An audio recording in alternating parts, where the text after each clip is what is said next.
Aplikimet për të përfituar nga grantet për bujqësinë dhe blegtorin janë mbyllur, ndërsa tashmë ka nisur faza e kontrollit.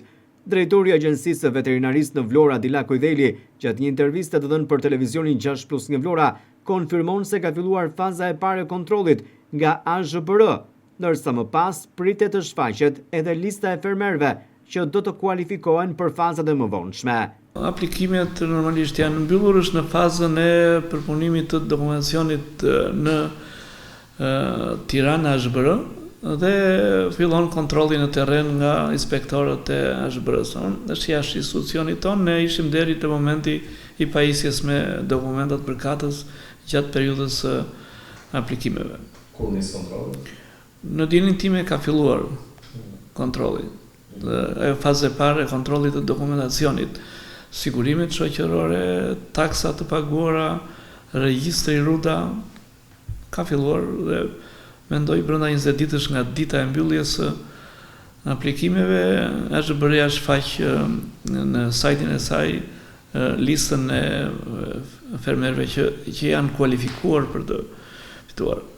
Për të kualifikuar për fituar janë 100% fermerëve, por me përjashtim është normalisht atyre që nuk paraqesin dokumentacionin e kërkuar, që janë sigurimet shoqërore, por si përfitues janë të gjithë fermerët që aplikojnë. Nuk ka jo kush është i pari e kush është i fundit, por normalisht do i përgjigjen dorëzimit dokumentacioneve përkatës.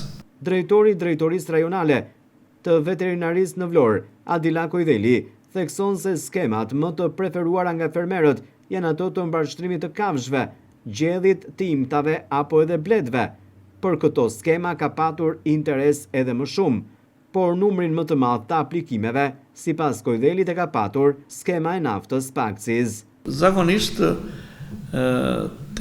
sa ka të bëj me fermerët që mbashtojnë kafsh, janë 3 skemat e para, 1, 2, 3, që janë për gjedhin, për të imtat dhe për bledhët.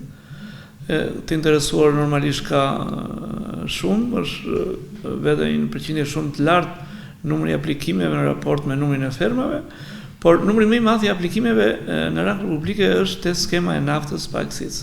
Fermerët patën mundësi të aplikojnë për skemat e ndryshme që ofrohen në bujqësi dhe blegtori, si dhe për skemën e naftës, ndërsa tashmë gjithçka ka kaluar në një tjetër fazë, në atë të kontrollit dhe verifikimeve përkatëse në terren, proces ky që po zhvillohet nga Agjencia e Zhvillimit Bujqësor Rural.